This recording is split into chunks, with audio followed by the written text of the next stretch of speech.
that the Mental Health and Addiction Services Division is the safety net that cares for any resident, any visitor, for anyone experiencing a mental health crisis in this community.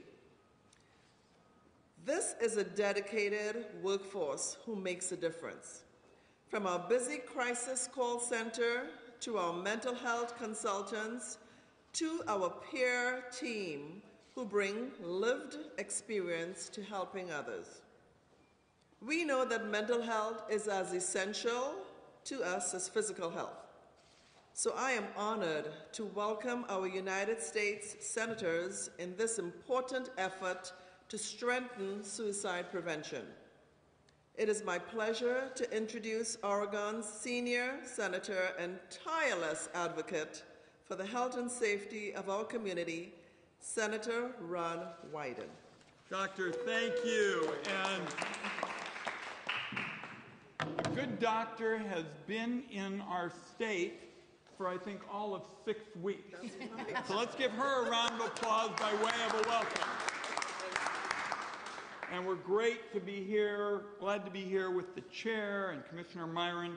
And of course, you now have 100% of Oregon's United States senators behind this cause with my terrific Merkley. And of course, today is all about breaking the silence.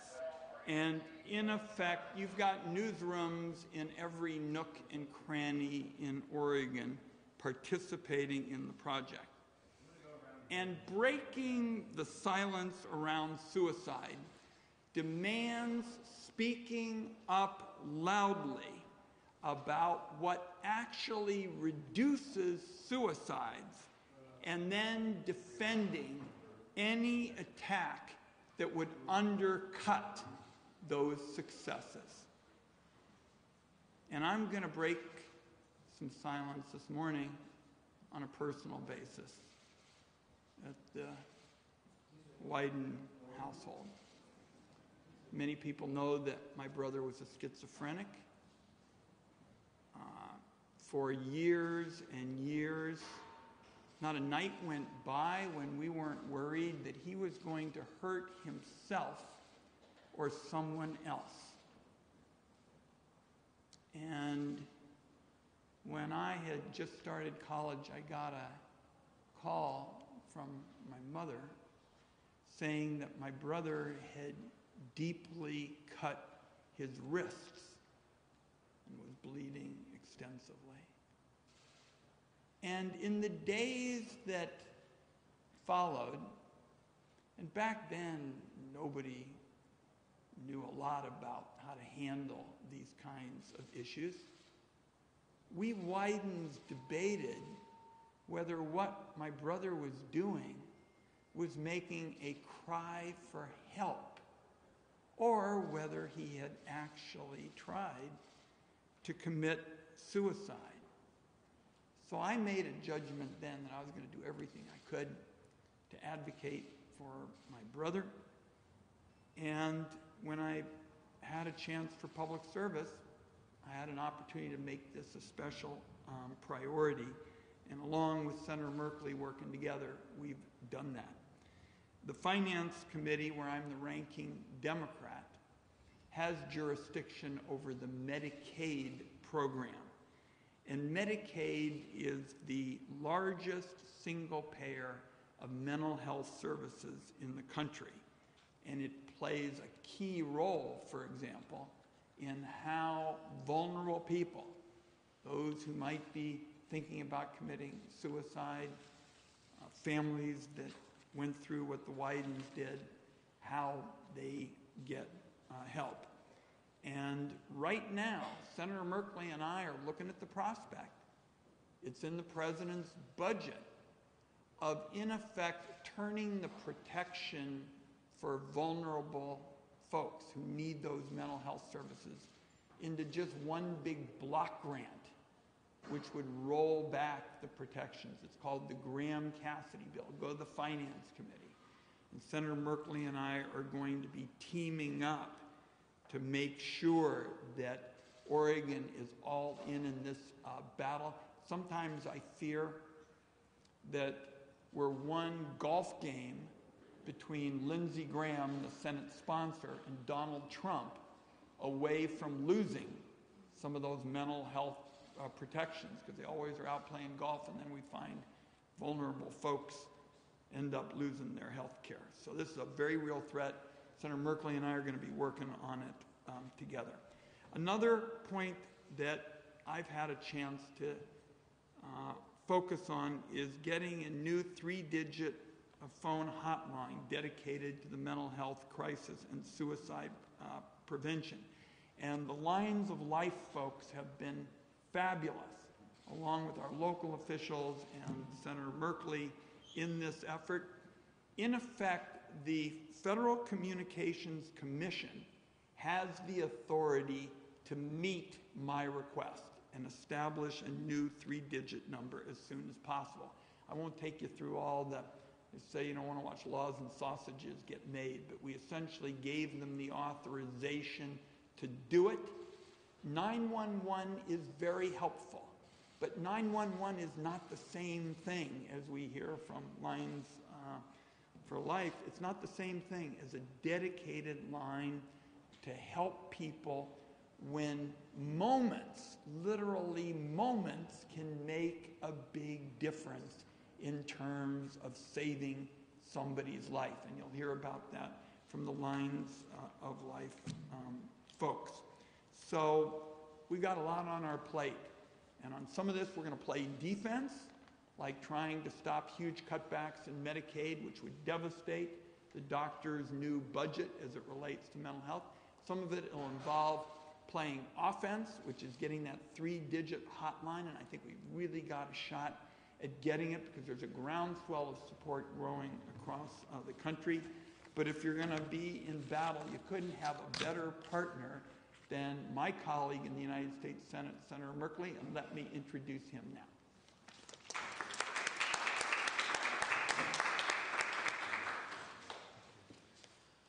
Well, thank you so much, Senator Wyden, and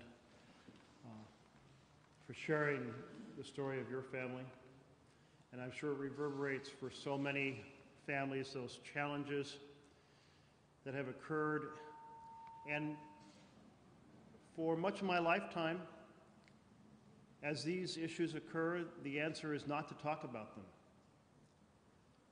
Great fear that talking about suicide would lead more people to consider suicide. But that silence hasn't worked.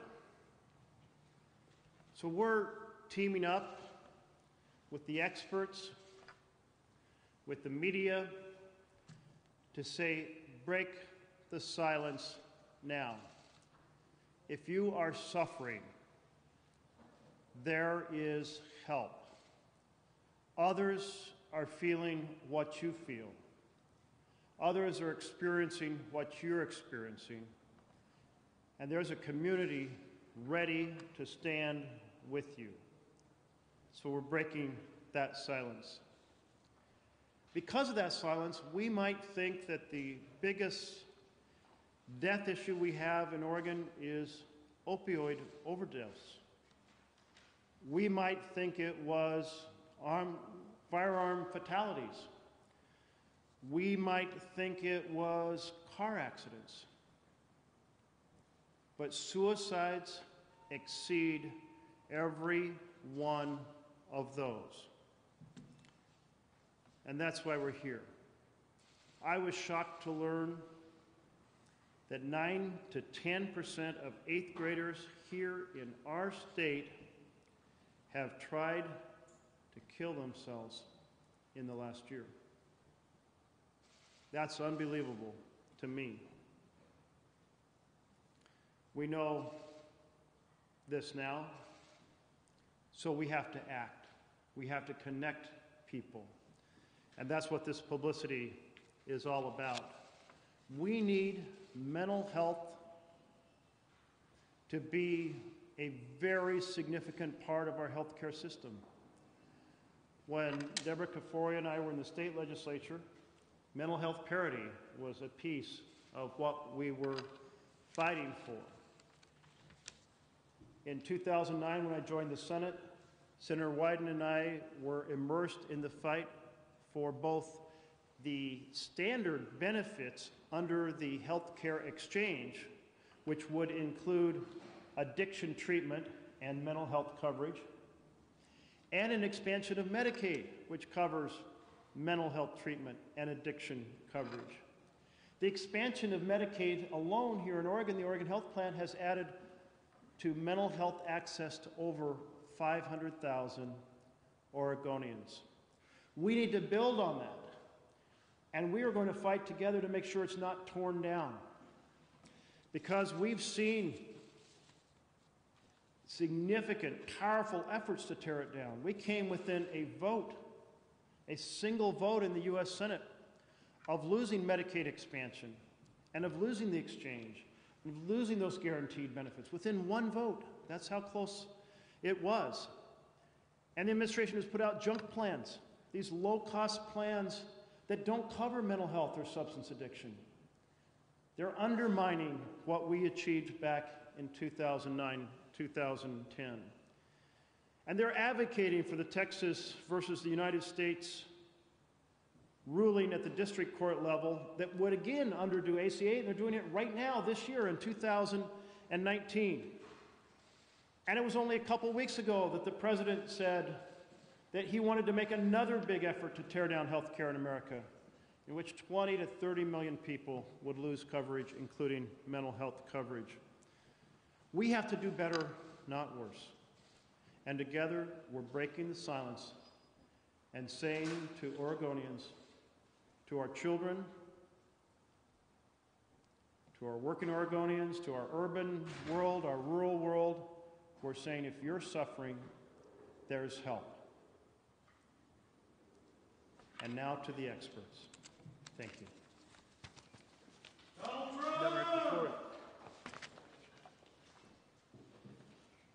Good morning. I'm Debra Clefairy, and I'm your Multnomah County Chair, and I'm really honored to be joined here today with our United States Senators. It's been more than 50 years since Congress passed the first Community Mental Health Act. When President Kennedy signed this bill into law, he said that it would be possible to reduce the number of people in mental institutions by 50% or more within 2 decades, and that those institutions would be replaced with therapeutic centers in communities all across our country.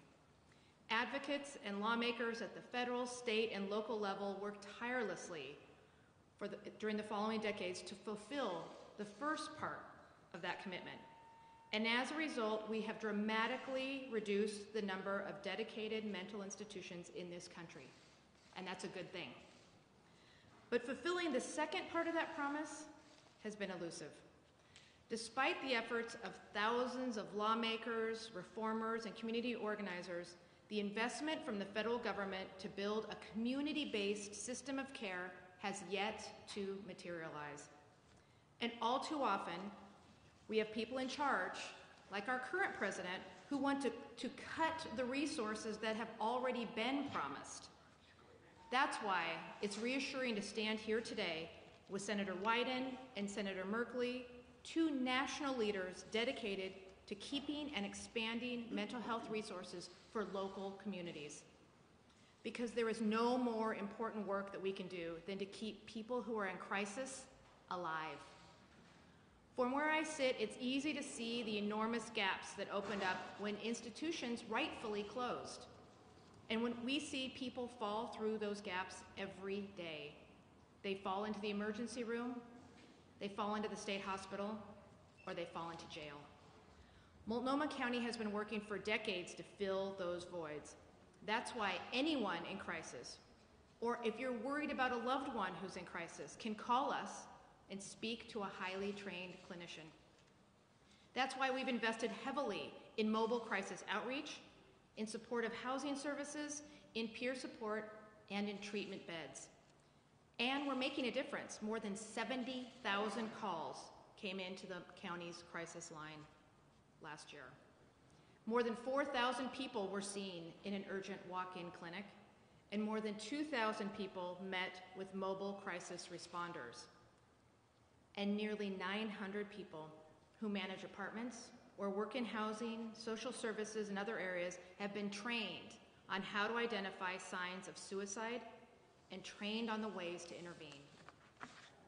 We've done this because it's not only the right thing to do, but because no one chooses to have a mental health condition. No one hopes for an anxiety disorder or schizophrenia. When signs of a condition begin to show, it can be terrifying for an individual. It can leave a family and friends at loss for what to do next.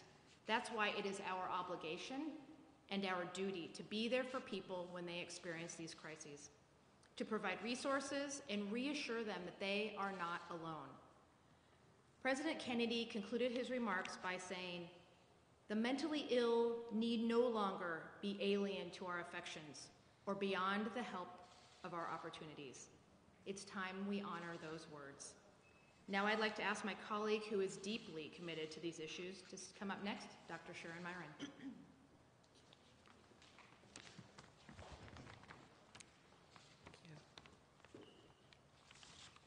Thank you, Chair Clefairy, for describing some of the history that led us to where we are today and the needs of those experiencing mental health challenges. Thank you also to Senators Wyden and Merkley for your exceptional dedication to addressing these issues at the federal level. I am the Multnomah County Commissioner for District 1, and I'm also a practicing emergency physician. I come to this conversation about mental health care from both the policy perspective and from the front line working in the emergency department. In the ER, we too often see people who have fallen through the cracks in our systems and end up in the place that's the most expensive and least effective to deal with their underlying issues. And so often those issues are related to mental illness, where people haven't been able to access the services and connection they need to prevent them from falling into crisis. And too often, they languish in the emergency departments for days and even weeks, and even longer actually, because there's nowhere for them to go. Or, as Chair Clefairy alluded to, they end up in our jails, which have become de facto our largest mental health institutions in the nation. Or they end up in the streets. At Multnomah County, we support a spectrum of mental health services to promote health and try to prevent the kinds of crises we see in the ER, the jails, and the streets. Our community is full of incredible people providing life-saving services. We have skilled clinicians working in all corners of our system, from our clinics to our jails. We have peers walking alongside people through recovery. We have youth who volunteer their time on a peer-to-peer crisis line. And yet, you knew there was going to be a but here. There is so much more that our community needs. In Multnomah County, we've done a deep systems analysis of how mental health services are provided and experienced in our community. We've learned a lot about what our specific needs are. In particular, we need systems that are coordinated, that address prevention, that meet people where they're at, and that help establish a sense of community. And I'm very excited we're actually taking concrete steps toward these ideals. For example, the county just purchased a property that we will be developing into a peer-driven mental health resource center. It's something people with lived experience and those who work in the system have been wanting for a very long time. It's kind of a missing link in our continuum of care, and we are doing everything we can to make this a reality. We're engaging in conversation with partners about shifting the way we think about first responders and how we engage with people with mental health challenges in the community and on our streets. And we've set an ambitious goal to significantly increase the number of supportive housing units for people with complex needs, including serious mental illness.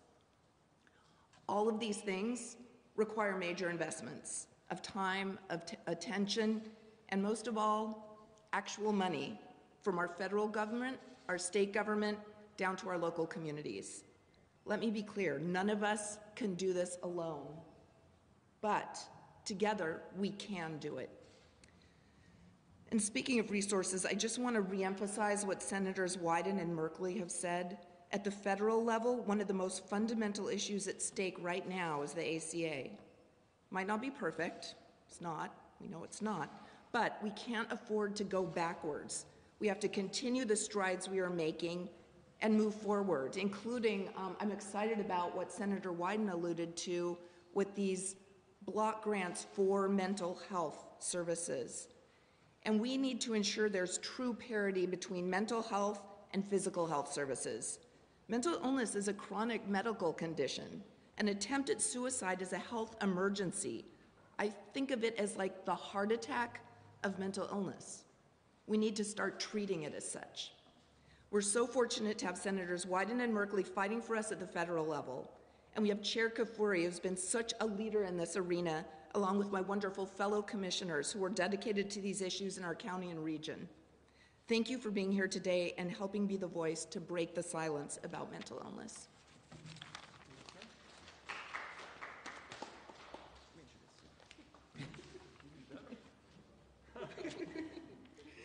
Now we would like to welcome Lines for Life Services Coordinator, Stephen Canover.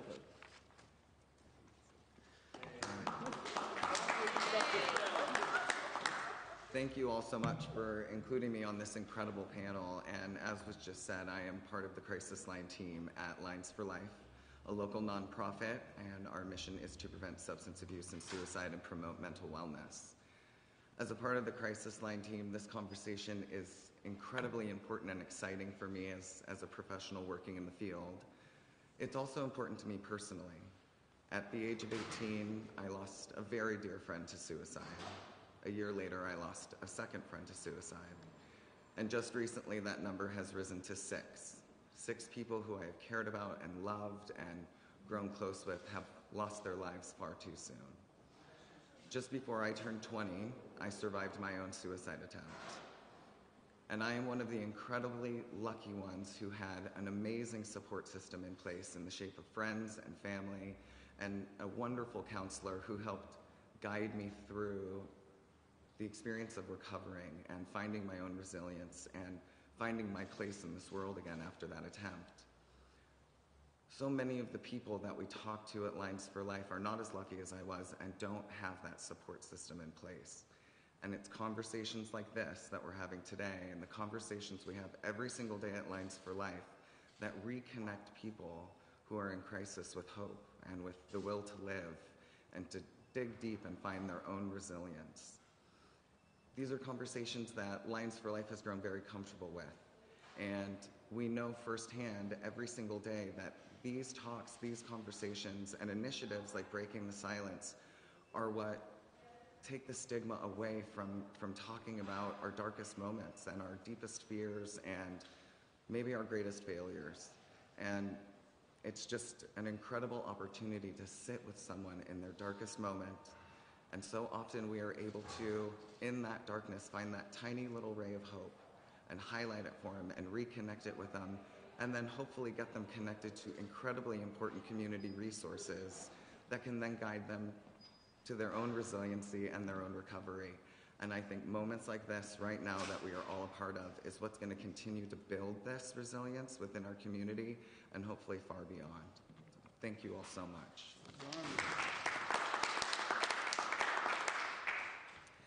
Now we would like to welcome Angela Perry from the American Federation of Suicide Prevention.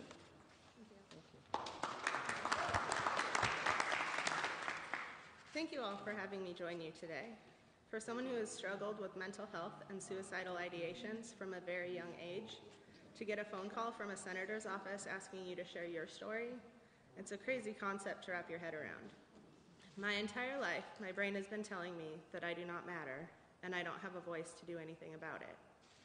I've always had health issues, both mental and physical, but to me, they're one and the same. My endocrine disorder, a physical condition, affects the hormone levels in my brain, which gives me extreme anxiety and depression, both considered to be mental health conditions.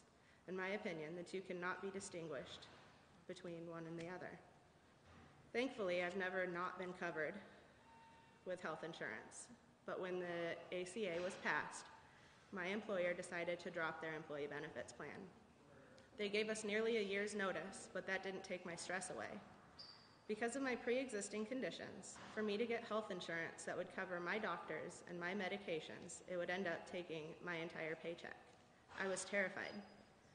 When the ACA was implemented, I was able to shop for insurance on the marketplace. I was able to find quality insurance that met my needs and allowed me to keep my doctors and stay on my medications for a price that didn't eat up my entire paycheck. For someone who lives with chronic health conditions, and I mean both mental and physical, access to care is critical. It's not reasonable to think otherwise. Along with the ACA, the mental health parity laws were also changed, making mental health coverage easier to access. Even with the change in the laws, there is still a long way to go.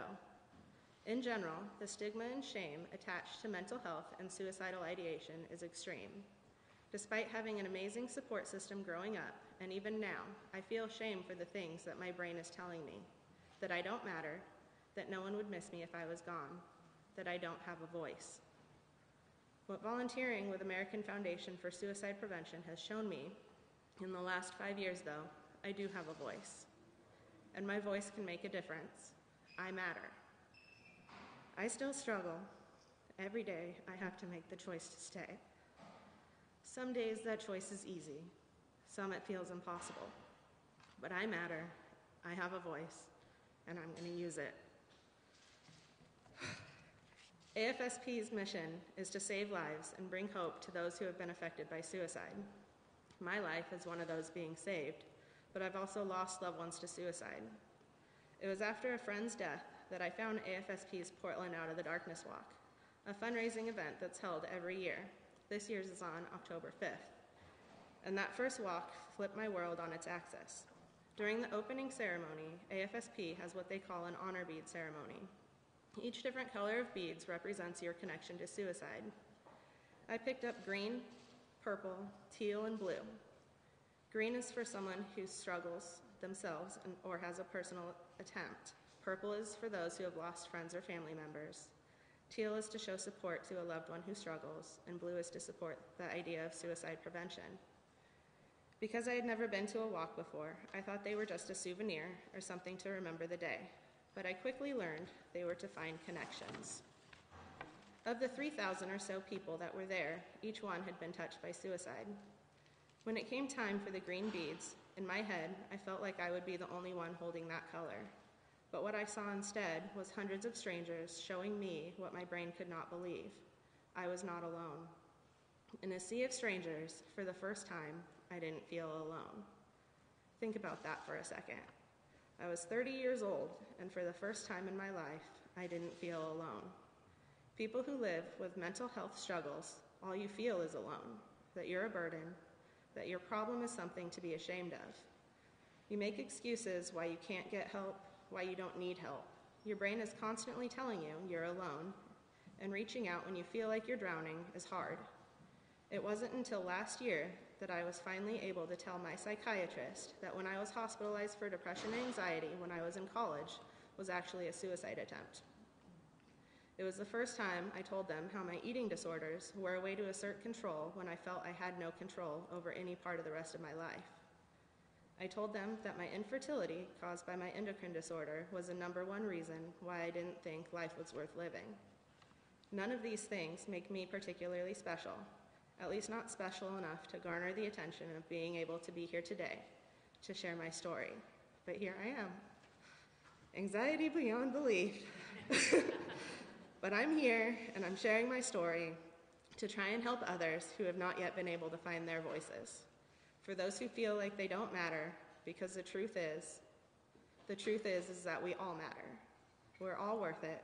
We're stronger together, and if we can find a way to come together, we will save lives and bring hope to those who have been affected by suicide. Thank you.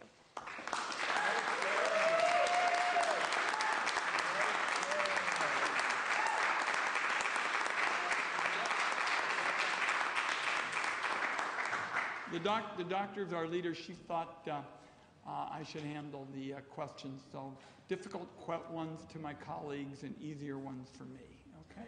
Who'd like to ask one? We're all available. The advocates, Senator Merkley, myself, anybody have questions? We'll also stick around and visit with folks individually. I guess, we're going to catch you afterward, but you're there right now. So I have to ask a question. So